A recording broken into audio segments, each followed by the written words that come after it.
Louvado seja Deus. Bendito seja o nome do Senhor. Que privilégio, irmão. Que privilégio, irmãos.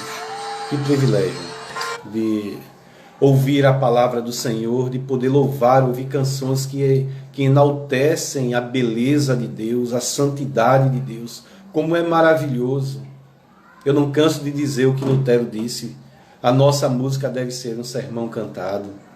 É maravilhoso cantar a graça de Deus. E mediante a toda essa atmosfera que foi criada a respeito desse hino, falando sobre a graça de Deus, sobre o amor de Deus, nada melhor para nós meditarmos do que Cristo, a verdade definitiva de Deus para nossas vidas. Cristo, o próprio Deus encarnado. E nesse momento eu quero convidar os amados irmãos a abrirem as Escrituras Sagradas na Epístola aos Hebreus, capítulo 1. Nós leremos os 4 primeiros versículos e nos deteremos apenas nos 3 primeiros. Cristo, a divindade absoluta. Hebreus capítulo 1 e o versículo do 1 ao 3. Alguém pode colocar do 1 ao 4? Alguém pode digitar aí, por favor?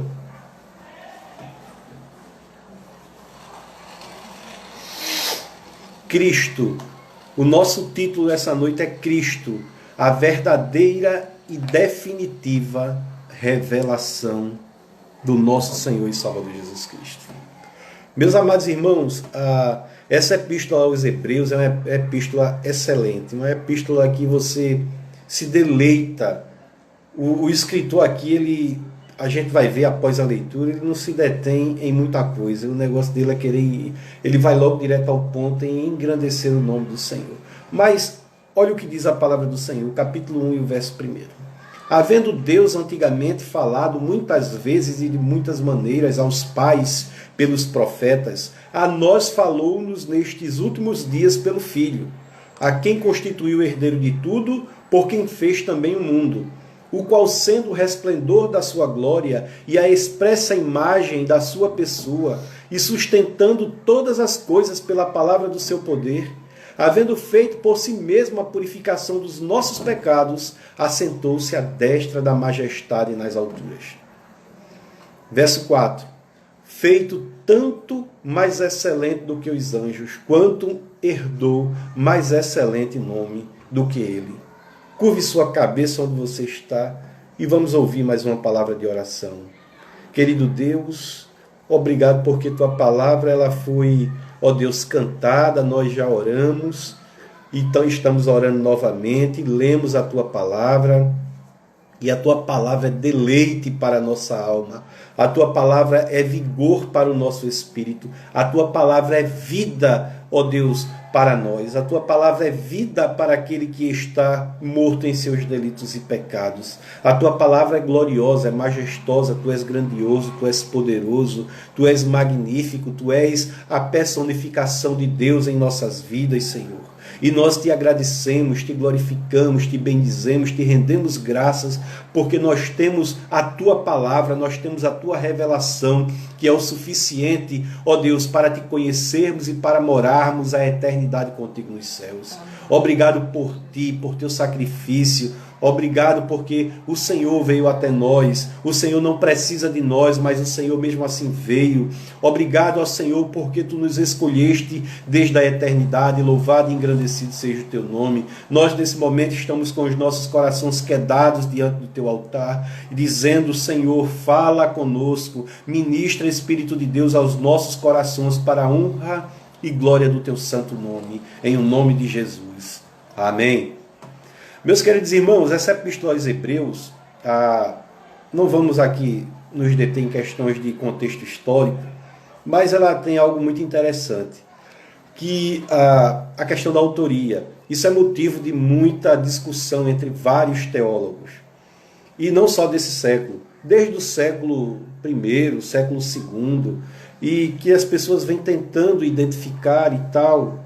O próprio Lutero, por exemplo, ele vai dizer que ele é tendencioso a dizer que essa epístola foi escrita por Apolo, mas vem outros Eusébio e tantos outros vão atribuir a Barnabé, e vem outros que vão atribuir a Priscila, a Prisca. Mas uma coisa a gente pode ter, vamos dizer assim, 99% de certeza de que essa epístola não foi escrita pelo apóstolo Paulo. Por quê?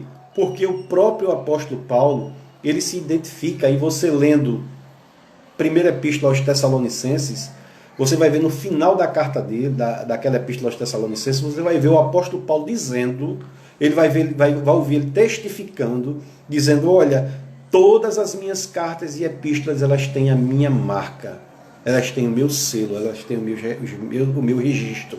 E a gente observa que tanto na introdução da carta, quanto no final da carta, é muito fácil de você identificar.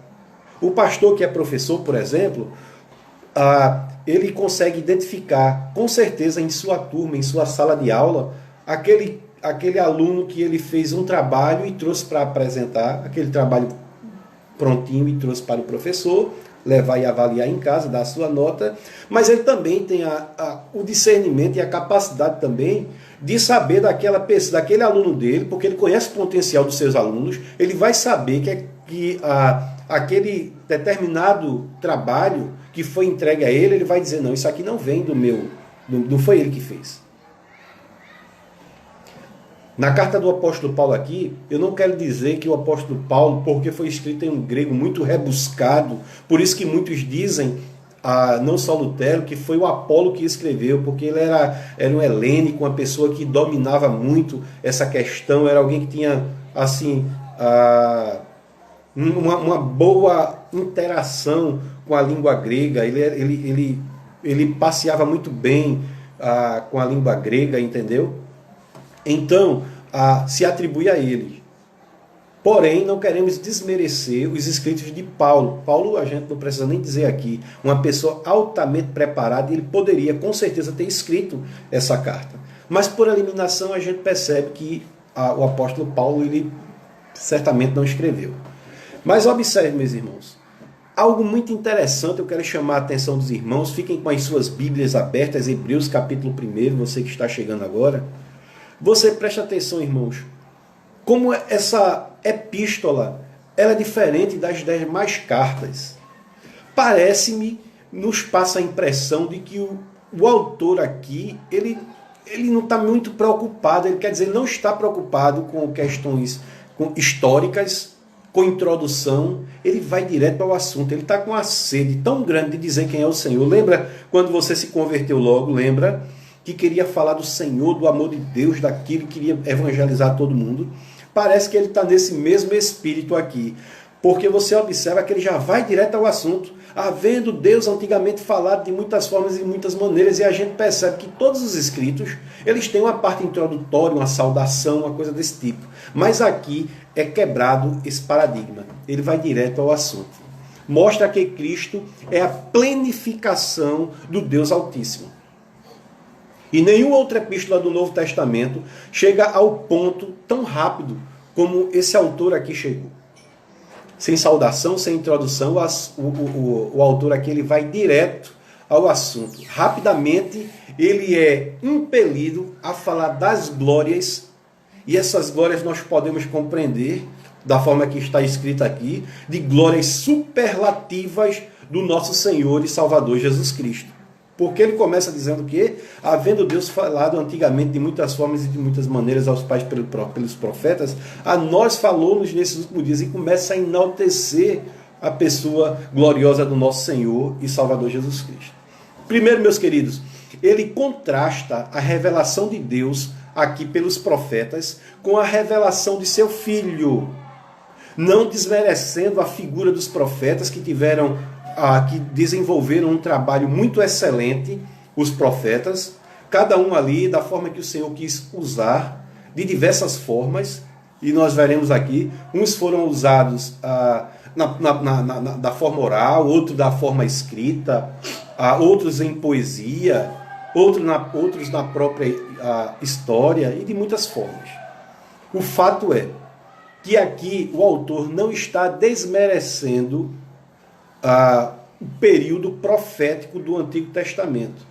Pelo contrário, ele está dizendo, ele está ratificando aqui, dizendo que, olha, tudo quanto vocês profetizaram, tudo que aconteceu no Antigo Testamento, eis aqui a plenificação, eis aqui a materialização da profecia de vocês, porque tudo apontava para Cristo, tudo culminava em Cristo, e agora a excelência de Cristo está aqui, ele não perde tempo. Ele só olha, vendo Deus antigamente falado aos pais pelos profetas, ele está chamando a atenção dos seus leitores. Ele aqui é como que chamando a atenção dos seus leitores. Preste atenção, ei, esse ministério profético agora, ele ficou para trás. Por quê? Porque não faz mais sentido o ministério profético. Porque a plenificação das profecias está agora encarnada. Louvado seja o nome do Senhor. E ele faz esse contraste. Os profetas, eles aqui, queridos, eles no Antigo Testamento, eles eram porta-vozes de Deus. Divinamente, eles eram porta-vozes divinamente inspirados. A riqueza do ministério deles é preservada em todo o Antigo Testamento. A cada um dos profetas, como nós falamos, foi confiada uma parte da revelação. Percebe? Não apenas a verdade foi lhes distribuída em partes. Eles usaram muitas maneiras de comunicá-la, como eu falei. Ela foi apresentada como lei, as tábuas da lei, como história. E podemos perceber também a história oral passada de pai para filho, de geração para geração, em forma poética, de poesia. O que dizer dos escritos dos Salmos e de tantos outros escritos. Do escritor Salomão, às vezes ela era oral e escrita por visões, por sonhos, por símbolos, mas Deus sempre se utilizou dos seus profetas, dos seus servos, e eles têm um papel muito importante em toda a história das Escrituras, porque tudo apontava para o Messias. E esse ministério cessou com Cristo inaugurando um novo e vivo caminho. Não é assim que diz a palavra do Senhor? Que ele veio e inaugurou um novo e vivo caminho. E, meus irmãos, qualquer que fosse o método usado, o ponto é que as revelações anteriores de Deus ao povo judeu eram preliminares do que haviam de vir. Como nós aprendemos, eram sombras do que viria. Apontava para Cristo, falava de Cristo. Olha, isso vai acontecer. Ele veio e inaugurou esse vivo caminho. Bendito seja o nome do nosso Senhor Jesus Cristo. Então, sombra do que viria.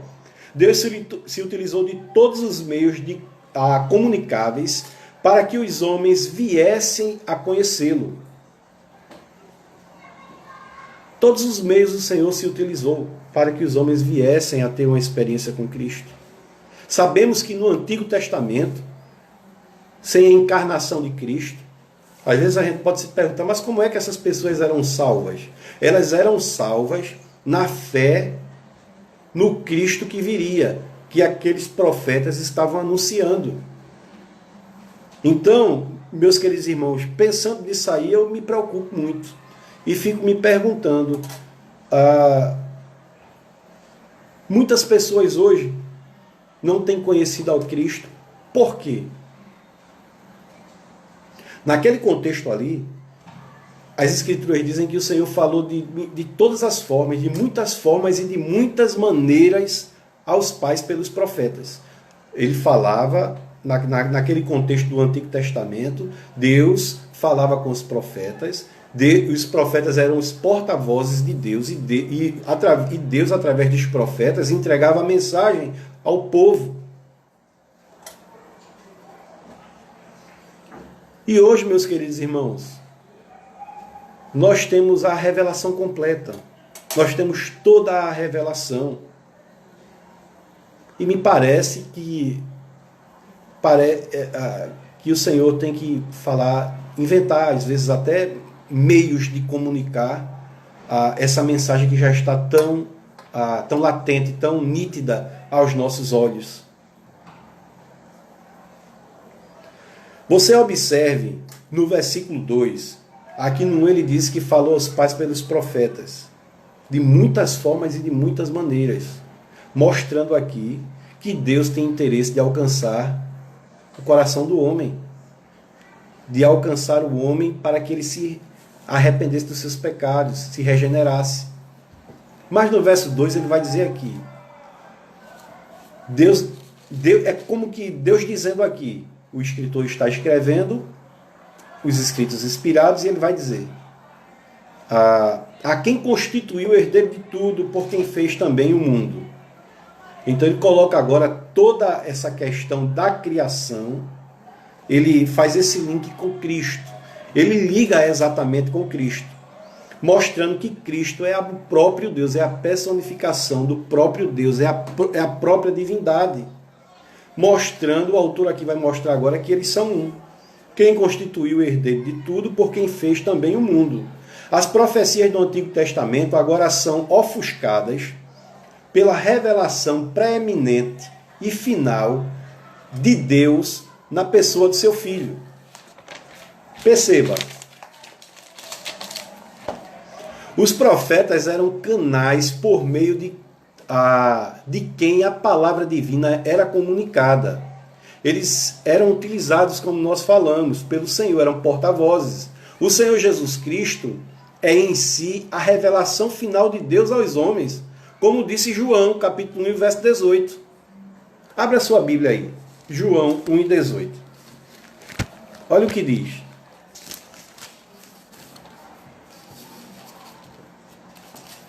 Deus nunca foi visto por alguém. O Filho unigênito que está no seio do Pai, este o fez conhecer. Ninguém jamais, a ideia aqui é que ninguém jamais viu a Deus. O Deus unigênito que está no seio do Pai é quem o revelou. Mas, observe, o Senhor Jesus falou de si mesmo. Ele disse, quem me vê a mim, vê ao Pai.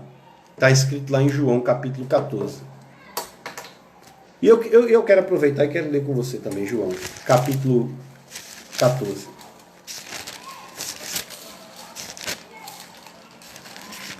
Capítulo 14 e o verso 8.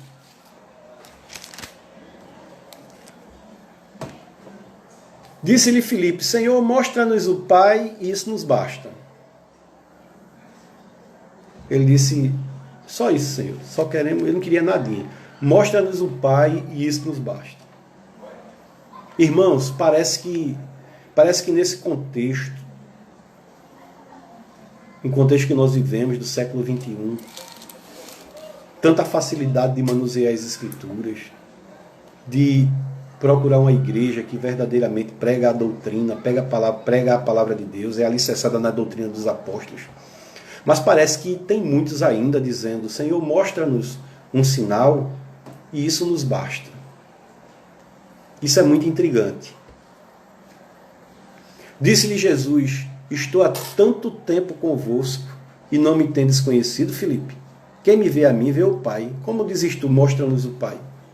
Irmãos, nesse momento de pandemia e de dificuldade, eu tenho podido perceber pessoas como que dizendo, minha fé não tem sentido, mostra-me o Pai, mostra-me o Pai. Porque, meus irmãos, o que eu tenho aconselhado muita gente, com a fé cambaleando, com a fé fraca, e não sei, e nos céus, ou terra, e na maior dificuldade do mundo. Hoje mesmo eu aconselhei uma pessoa, dei algumas orientações, coisas que são aprendidas no início da fé,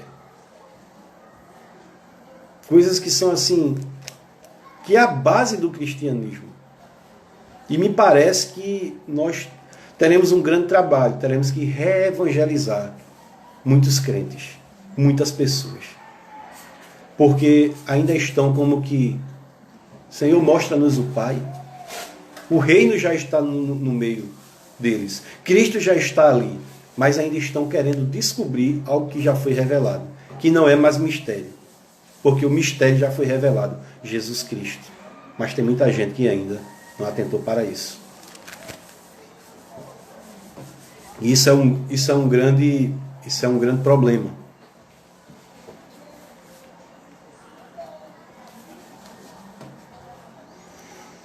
Meus queridos irmãos, Cristo não somente falou de si mesmo.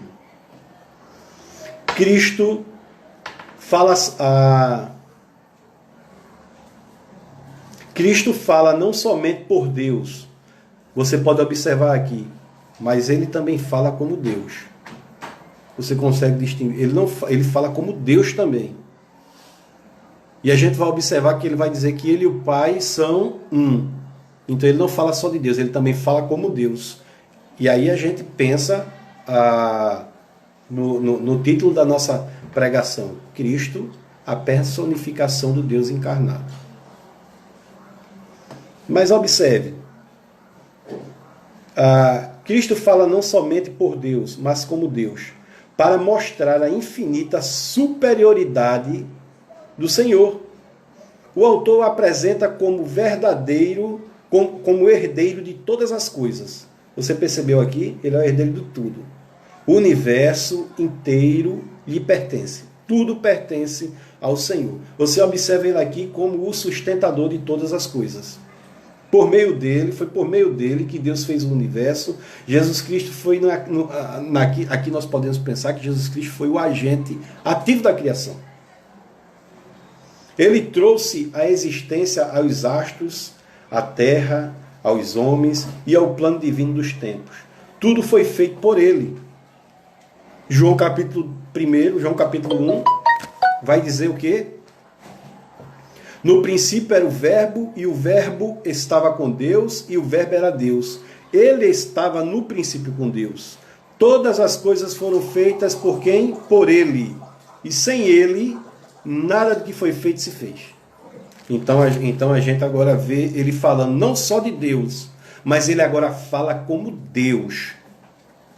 Como o próprio Deus Todo-Poderoso. Romanos capítulo 11 e o verso 36, eu convido você a abrir sua Bíblia. Ele vai dizer, 11:36, ele vai dizer: porque dele e por ele e para ele são todas as coisas. Glórias, pois, a ele eternamente. Amém. Tudo pertence ao Senhor. Tudo pertence a Deus. A quem constituiu o herdeiro de tudo, por quem fez também o mundo. Ele não só constituiu, mas ele também, tudo a ele pertence. Tudo é dele. Ele vai dizer porque dele. Pertence a ele. É dele. Foi ele quem criou. E por ele. E para ele. Ele criou para o seu próprio deleite. Toda a criação de Deus, ela foi com um propósito. Esse propósito é para que ele se deleite em sua criação. Bendito seja o seu nome. No verso 3, meus queridos, ele vai dizer assim: o qual sendo o resplendor da sua glória e a expressa imagem da sua pessoa, sustentando todas as coisas pela palavra do seu poder, havendo feito por si mesmo a purificação dos nossos pecados, assentou-se à destra da majestade nas alturas. Observe aqui, ele é o resplendor da glória de Deus, ou seja, todas as perfeições encontradas em Deus Pai são também encontradas nele. Todas as glórias morais e espirituais de Deus são vistas em Cristo. Glorificado seja o seu nome. Além disso, o Senhor Jesus é a imagem. Ele é a expressão exata, como 2 mais 2 é 4. Exatidão de Deus. Ele é a exatidão de Deus. Da mesma essência. Ele é da essência de Deus. É evidente, meus irmãos, que isso não se refere à imagem física. Temos que deixar isso bem claro. Pois Deus é, em essência, Espírito, como está registrado em 2 Timóteo 6,16. Que homem nenhum nunca o viu, nem vê, nem o verá, pois ele é Espírito. Mas quem vê a Cristo, vê ao Pai. Isso significa, meus irmãos, que Cristo representa exatamente o Pai em toda a forma concebível. Não seria possível nenhuma semelhança mais próxima. O Filho, sendo Deus, revela ao homem, por suas palavras e ações, exatamente como Deus é.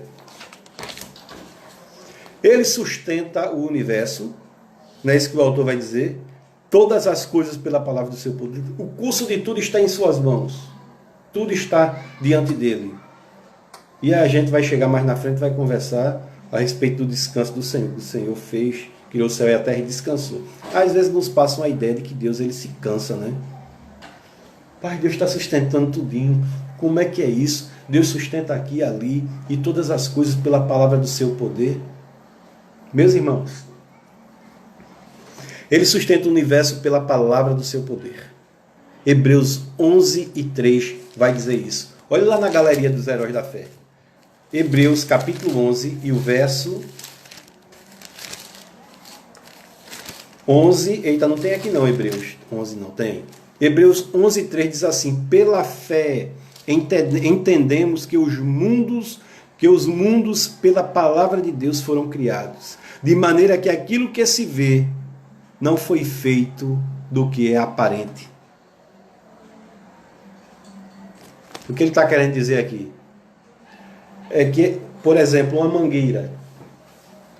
Aí eu tiro a semente daquela árvore e planto em outro local, vai nascer outra mangueira.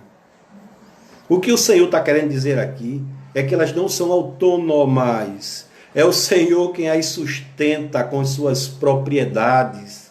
É o Senhor quem dá o crescimento. É o Senhor quem faz e sustenta todas as coisas.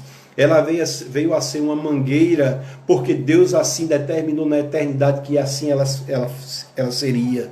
E ela é. Até aquele grande dia onde ele virá e destruirá todas as coisas com fogo.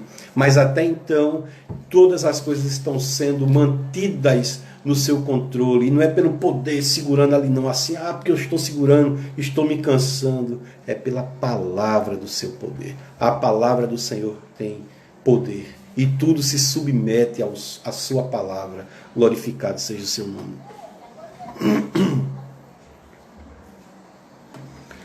Ele ainda fala, no princípio ele falou e os mundos foram criados. Ele ainda fala e a sua poderosa palavra sustenta a vida, as substâncias e mantém o universo em sua ordem gloriosa. Colossenses 1:17 vai dizer que nele tudo subsiste. Todas as coisas nele subsistem. A ideia aqui é que nele tudo foi constituído, que nele foi criado, que subsiste quer dizer que tudo nele veio a existir através dele. Ele é a fonte das demais existências. Ele é a fonte que demanda todas essas coisas criadas que nós podemos contemplar com a bênção dos olhos que o Senhor nos deu.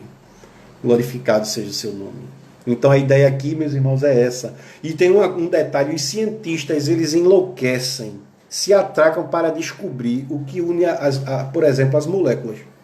O que é que une as moléculas? Mas eu e você já sabemos que o Senhor, ele sustenta todas as coisas pela palavra do seu poder. É Ele quem faz todas as coisas. Glorificado seja o nome do Senhor.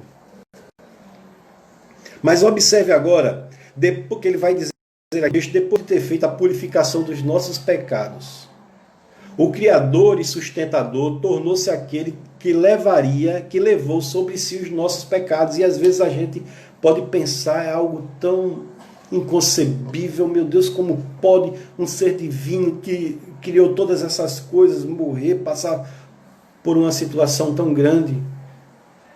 Mas na sua palavra diz que sem derramamento de sangue não haveria remissão do pecado.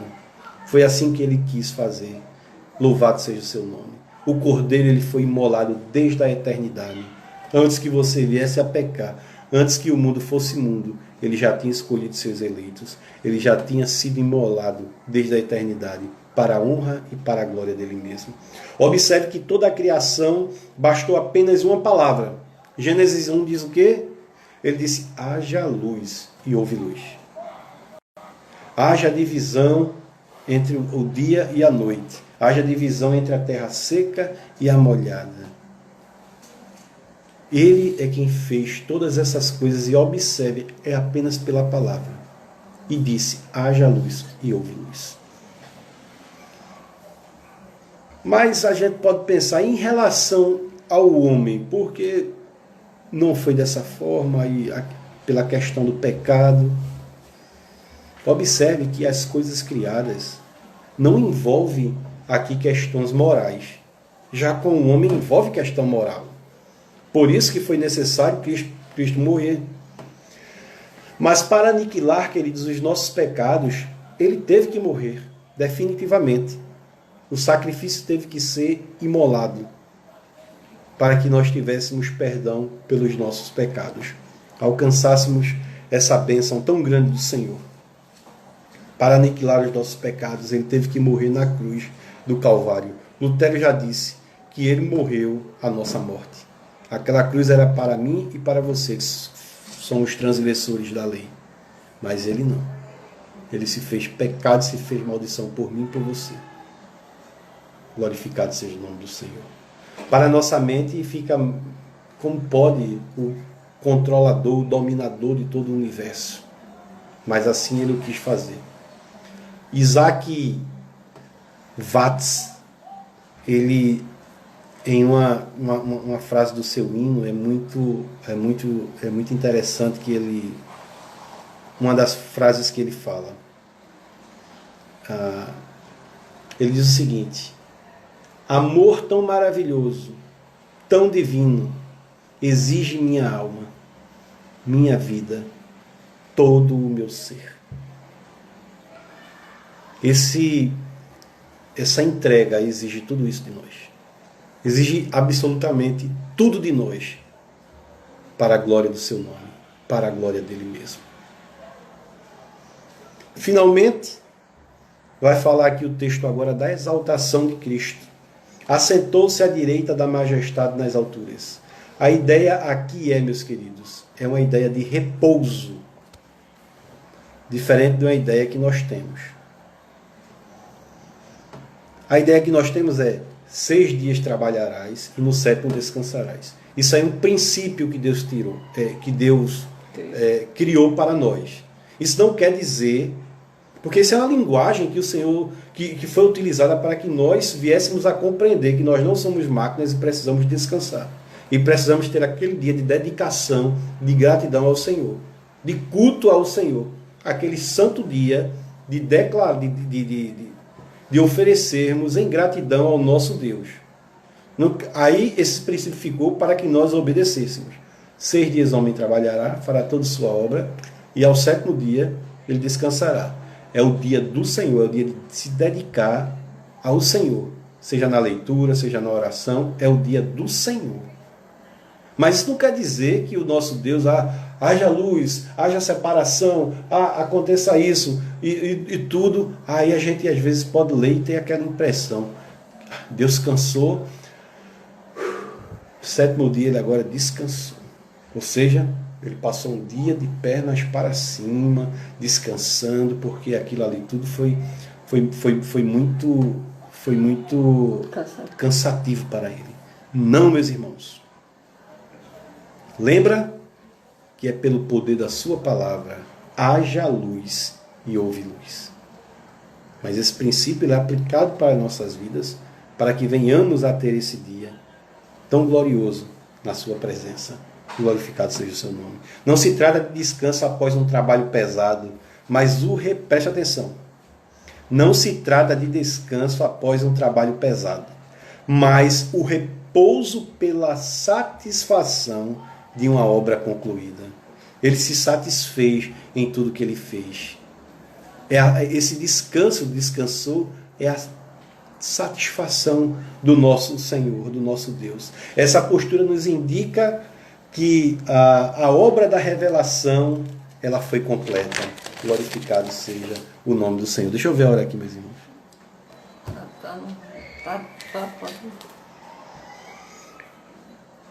E ele termina dizendo aqui que ele está à direita do Pai. Cadê? Sustentando todas as coisas pela palavra do seu poder, assentou-se à destra da majestade nas alturas.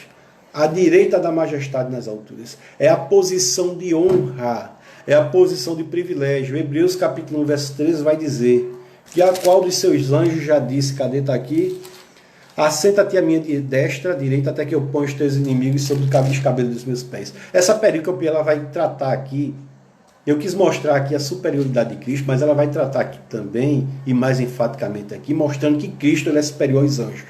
E nós estamos mostrando aqui nesse verso 13 a superioridade de Cristo em relação aos anjos. Por quê? Porque os gnósticos eles tinham uma ideia de que os anjos eram seres que deveriam ser adorados como o Senhor Jesus, porque eles eram iguais a Jesus. Então deveriam ser adorados pelo Senhor Jesus. E tinha anjos que poderiam ser até maiores do que o Senhor Jesus. E aqui o escritor dos Hebreus vem e diz: qual dos anjos? Como ele dizendo, olha, vem cá. Era como ele se sentando assim com aqueles camaradas e dizendo, olha, venham cá, vocês estão dizendo que os anjos são superiores, mas está, olha, a qual dos anjos ele já disse, assenta-te à minha direita? Porque isso mostra uma posição de alteza, uma posição de soberania. E apenas a Cristo foi dedicado essa posição de soberania. Por quê? Porque ele é a personificação do próprio Deus. Ele é o próprio Deus encarnado.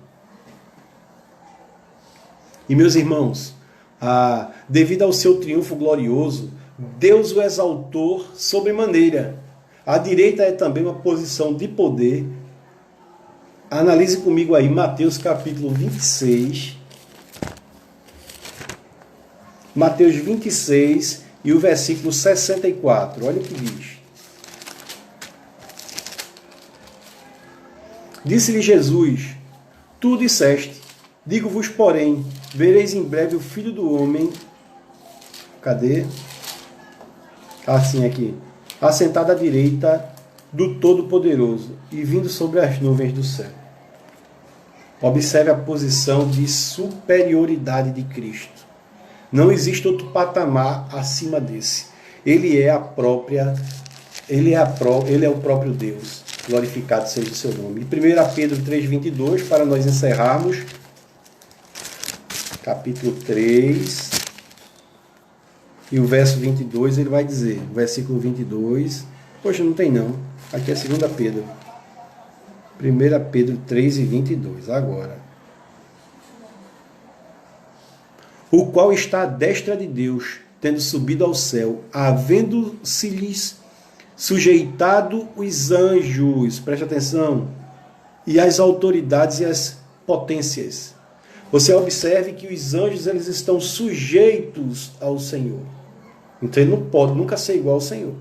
Senhor, em primeiro lugar, os anjos são seres criados. Eles não já existiam desde a eternidade. Eles são seres criados pelo Senhor, como diz a sua santa e gloriosa palavra. Portanto, o ministério dos profetas foi indispensável, pois eles eram sombras do que viria. Mas agora que Cristo chegou, eles saem de cena. E o nosso Senhor, aquele que reina pelos séculos dos séculos, que desceu de seu trono de glória, que habitou no nosso meio, que vimos a sua glória como a glória do unigênito do Pai, cheio de graça e de verdade. Foi Ele que veio e carregou no madeiro a nossa culpa do pecado, a culpabilidade do homem, a enfermidade pecaminosa do homem. Ele levou sobre si. Esse Deus tão glorioso, tão majestoso e tão maravilhoso. Ele veio resgatar esse povo seu, que Ele elegeu desde a eternidade. E o que nós devemos fazer em relação a tudo isso quanto nós ouvimos é nos colocarmos diante do Senhor, é agradecermos ao Senhor. Ele não falava apenas de Deus, ele falava como o próprio Deus. Ele é o Deus encarnado, o próprio Senhor encarnado, o próprio arquiteto de todo esse universo, pois tudo isso foi feito na eternidade. E eu e você, como súditos desse Senhor, desse Rei, nós devemos ter uma vida de dedicação a Ele, uma vida de adoração ao Senhor Jesus. Tem um texto aqui que diz, em Hebreus capítulo 2, por esta razão, se pois se tornou firme a palavra falada por meio de anjos, e toda transgressão ou desobediência recebeu justo castigo, como escaparemos nós se negligenciarmos tão grande salvação? Observe que os anjos foram punidos. E nós, se negligenciarmos tão grande palavra de salvação? Que Deus ministre em nossos corações. Que esse Deus que nós vimos aqui hoje, nessa noite, que esse Deus todo-poderoso, esse Deus criador dos céus e da terra, sustentador de todas as coisas, que possamos ter uma vida com Ele. Antigamente falava o Senhor aos pais pelos profetas. Hoje nós temos Cristo. Hoje você não precisa mais de intermediário. Dobre seu joelho diante do seu quarto, o Senhor está te ouvindo. Leia a sua palavra, você que está fraco na fé, você que está cambaleando, hoje, você que não leu a Bíblia hoje, você que está nos ouvindo aí, que não leu a Bíblia hoje. Leia a palavra, deleite-se na presença do Senhor. Deleite-se nesse Deus tão maravilhoso que te escolheu para viver a eternidade diante dele. A eternidade com ele, para a glória do seu nome. Que Deus nos abençoe, que Deus abençoe a tua família, que Deus abençoe a tua mente, Deus abençoe a tua casa, que Deus nos abençoe rica e abundantemente com a sua graça, com a sua presença, com a sua palavra, com a leitura de sua palavra, com o momento de oração, com o entendimento, com o estudo de sua santa lei, de sua santa palavra. E que tudo isso possa reverberar em uma vida de dedicação a Deus. Dediquemo-nos ao Senhor. Assim como aqueles profetas se dedicaram tanto, venhamos nós a nos dedicarmos ao Senhor, a anunciar esse reino do Senhor, a esse Deus tão glorioso, esse Deus que é verdadeiro. Que Deus nos abençoe em nome de Jesus. Curve sua cabeça e vamos fazer mais uma oração em nome de Jesus. Bondoso Deus, te glorificamos por tua excelência, por tua palavra, pela robustez de tua palavra, pela gloriosa presença do Senhor. Ó Deus, constante em nosso viver, porque o teu Espírito Santo habita em nós. O Senhor fez morada em nossas vidas pela confissão por obra do teu Espírito Santo e confissão dos nossos pecados, reconhecendo a podridão de pecado que nós vivíamos, no charco de lodo que nós estávamos. E nós te glorificamos porque o Senhor, ó Deus, nos constrangeu. O Senhor, ó Deus, nos retirou desse lugar de perdição. E hoje nós podemos cantar alegres a tua maravilhosa graça. Maravilhosa graça que nos alcançou, que me alcançou, que alcançou nossos irmãos. E essa maravilhosa graça que nos alcançou, ela nos leva a uma vida de adoração, de prostração a esse Deus excelso que está acima, sentado no seu alto e sublime trono. Nós nos prostramos diante de ti, pedimos perdão pelos momentos que negligenciamos a tua palavra, que negligenciamos a oração, que negligenciamos o estudo da tua santa lei, que ela seja aplicada veementemente aos nossos corações, para vivermos uma vida casta, uma vida piedosa diante do Senhor e diante dos homens, para que olhem para nós e digam, ali verdadeiramente vai um servo, ali verdadeiramente vai uma serva de Deus. Que o Senhor nos abençoe para o louvor de sua glória, em nome de Jesus. Amém e amém. Deus nos abençoe, meus irmãos.